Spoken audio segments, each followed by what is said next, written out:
Good morning friends.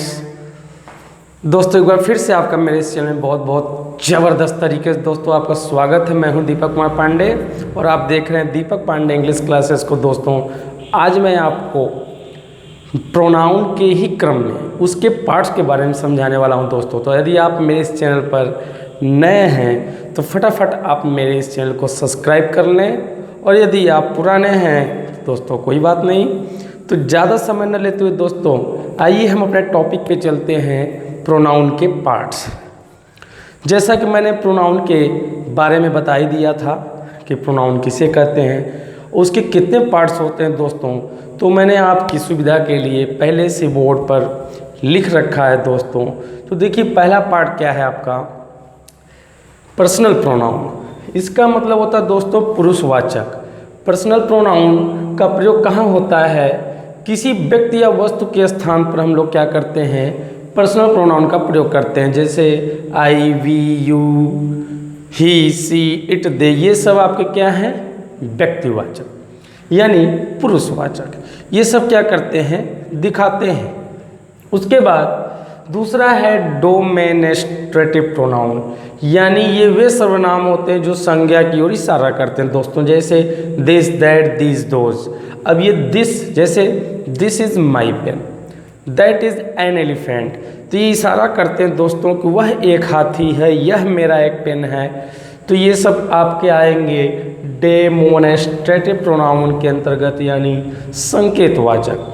तीसरे number पे है आपका इंट्रोगेटिव प्रोनाउन, यानी प्रश्नवाचक सर्वनाम। दोस्तों नाम से ही पता चल जा रहा है प्रश्नवाचक, यानी इनका प्रयोग प्रश्न पूछने के क्रम में करते हैं। और ये कौन कौन से शब्द हैं, जैसे why, what, where, when, who, how, which, etc। इनके माध्यम जैसे व्हाट इज़ योर नेम, आपका नाम क्या है, तो व्हाट पहले आ गया। सबसे खासियत बात यह है इंट्रोगेटिव में प्रश्नवाचक शब्द पहले आते हैं दोस्तों।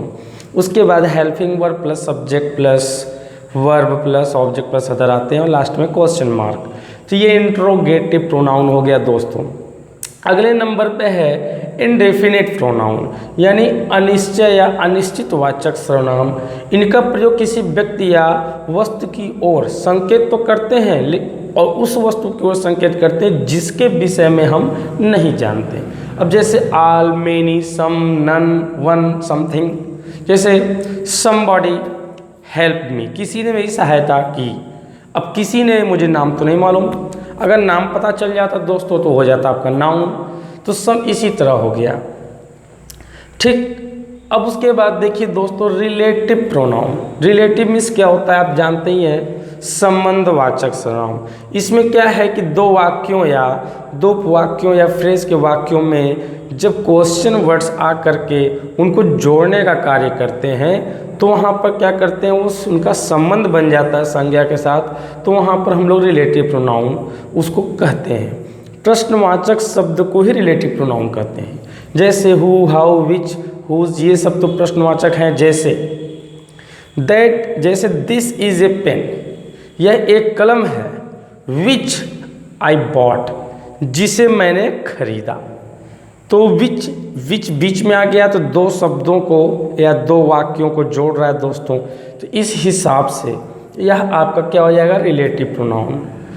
एग्जाम्पल्स को दोस्तों मैंने नहीं लिख रखा है, इसीलिए आप एग्जाम्पल्स को ध्यान से समझें कि मैं क्या क्या बताता हूँ।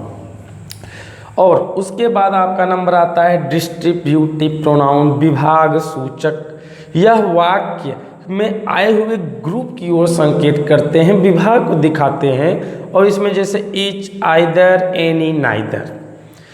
ईच मतलब प्रत्येक। ईच का प्रयोग दोस्तों वाक्य में सबसे पहले होता है।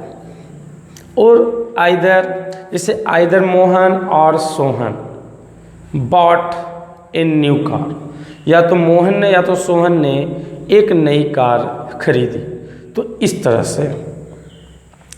और रिफ्लेक्सिव प्रोनाउन में निजवाचक, यह कर्ता के ऊपर पड़ने वाले प्रभाव को दर्शाता है दोस्तों। जैसे himself, myself, itself, yourself, ourself, ये तमाम ये सब ऐसे हैं जो रिफ्लेक्सिव प्रोनाउन के अंतर्गत आते हैं, लेकिन रिफ्लेक्सिव प्रोनाउन हमेशा वाक्य लास्ट में आता है दोस्तों।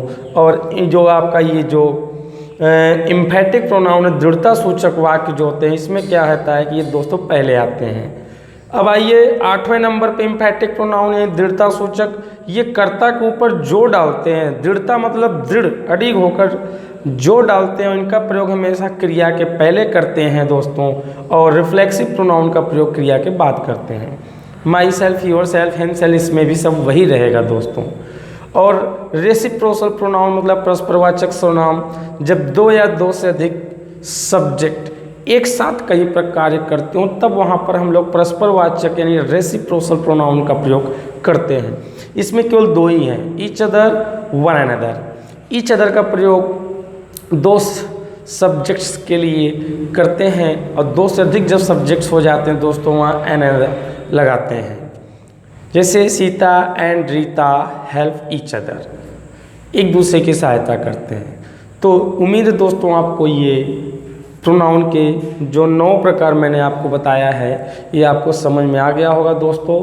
तो और भी इसी तरह के वीडियोज़ के लिए आपको नए सब्सक्राइब में इस चैनल को करने ही होंगे दोस्तों।